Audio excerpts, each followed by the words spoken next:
আসসালামু আলাইকুম। আয়াথম কুকিংয়ে আপনাদের জানাই সকলকে স্বাগতম। বাড়িতে ডিনারের রুটির সাথে খাওয়ার জন্য কী বানাবেন সেইটা ভাবছেন? তবে চিন্তা কিসের, বাড়িতে শুধু পনির থাকলেই এই রেসিপিটি বানিয়ে নিতে পারবেন। আশা করি এই রেসিপিটি দেখার পরে রেস্টুরেন্টে যেয়ে আর টাকা খরচ করে দাম দিয়ে আর কিনে খাবেন না। এই রেসিপিটি যেমনটাই বানানো সহজ তেমনটাই হবে, একদম রেস্টুরেন্ট স্টাইল, একদম রেস্টুরেন্টের স্বাদ বাড়িতেই আনা যায়।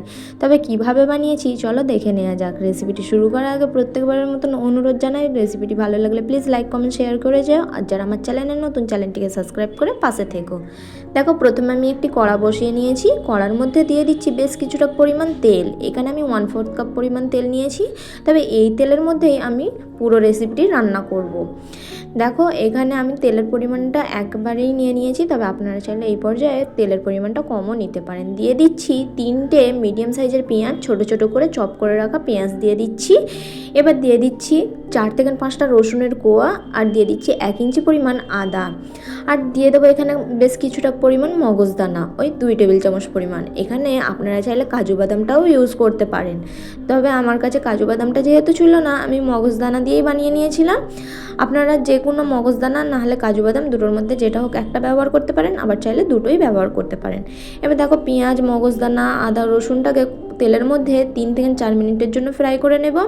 যখন পেঁয়াজটা হালকা নরম হয়ে আসবে সেই পর্যায়ে দিয়ে দিচ্ছি মিডিয়াম সাইজের কেটে রাখা 3টে টমেটো।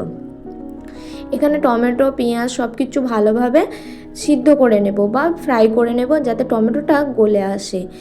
টমেটোটা তাড়াতাড়ি গলে আসার জন্য এখানে দিয়ে দিচ্ছি আমি বেশ কিছুটা স্বাদ অনুযায়ী লবণ।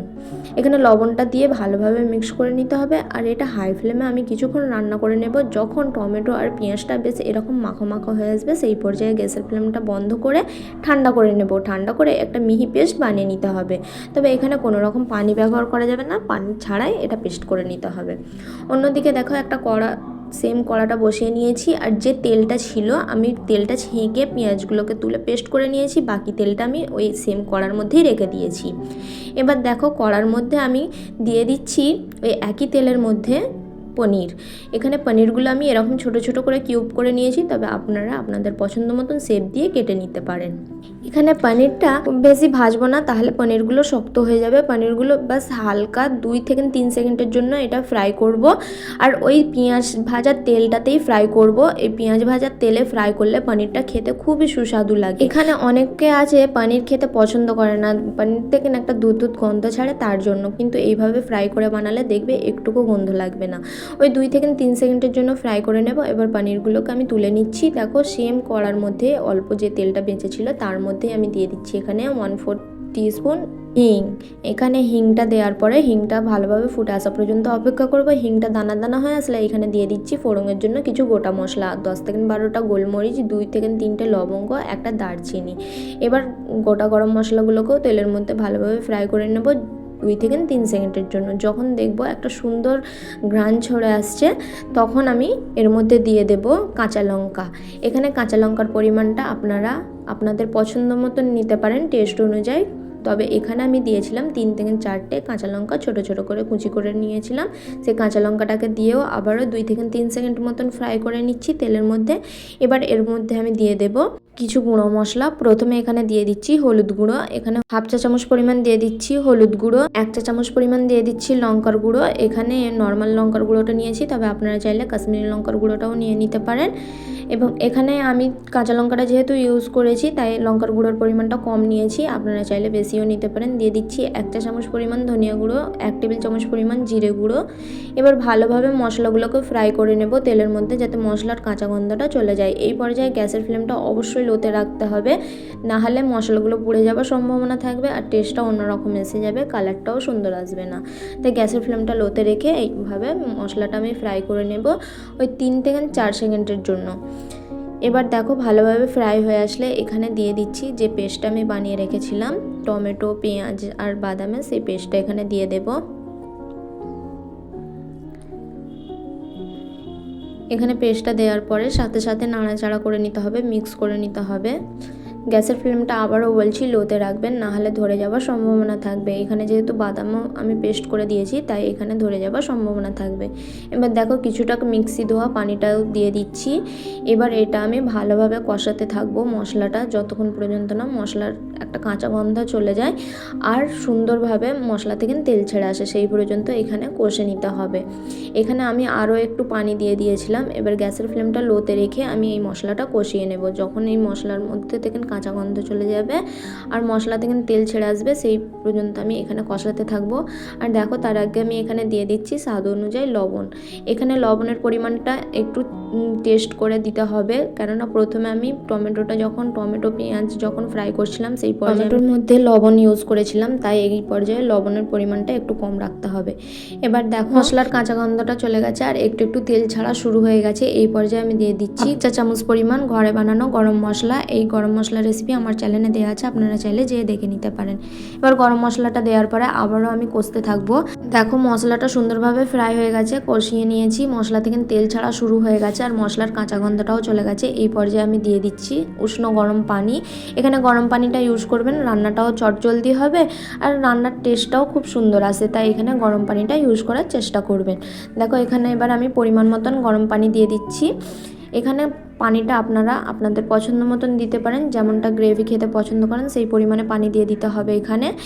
এখানে পানি দেওয়ার পর দিয়ে দিচ্ছি আমি মটরশুঁটি। তবে খুব একটা বেশি পানি দেবেন না, এই গ্রেভিটা পাতলা পাতলা হয় না, একটু মাখো মাখো ক্রিমি টেক্সচার আসে, তাই এখানে খুব বেশি পানি দেওয়ার প্রয়োজন নয়। এখানে আমি 2 কাপ পরিমাণ, মেজারিং কাপের মাপ করে 2 কাপ পরিমাণ পানি দিয়েছিলাম। এবার পানিটা দেওয়ার পর মটরশুঁটিটা দিয়ে ভালোভাবে মিক্স করে এটা আমি জাল করে নেব বা রান্না করে নেব ফুটে আসা পর্যন্ত। দেখো এখানে খুব সুন্দরভাবে ফুটে এসেছে। এই পর্যায়ে আমি দিয়ে দিচ্ছি ভেজে রাখা পনির। এখানে পনিরগুলো দেওয়ার পরে আবারও আলতো হাতে মিক্স করে নিতে হবে।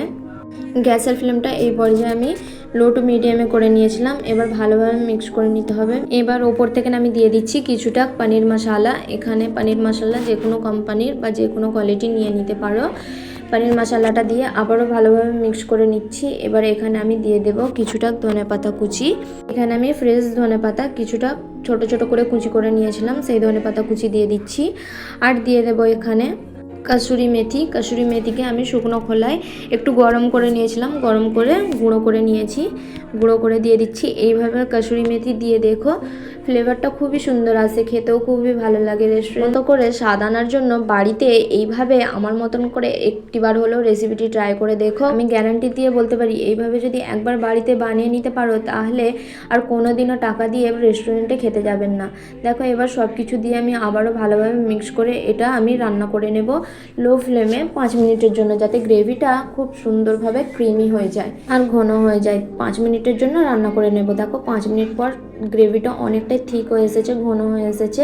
আশা করি দেখে নিশ্চয়ই বুঝতেই পারছেন যে কতটা সুন্দর আর কতটা লোভনীয় লাগছে, তাই না বন্ধুরা? দেখে কেমন লাগছে অবশ্যই জানাতে ভুলো না। তবে এখানেই কাজ শেষ নয়, এখানে আরও একটি উপকরণ মিক্স করব। তার আগে আমি দেখো আরও একবার হাতার সাহায্যে মিক্স করে নিচ্ছি। এবারে এই পর্যায়ে আমি দিয়ে দিচ্ছি ফ্রেশ ক্রিম। এখানে ফ্রেশ ক্রিমটা আমি 2 টেবিল চামচ পরিমাণ নিয়ে নিয়েছিলাম, ভালোভাবে ফেটিয়ে নিয়েছি বাটির মধ্যে। এবার ফ্রেশ ক্রিমটাও ওপর থেকে একটু ছড়িয়ে দিচ্ছি।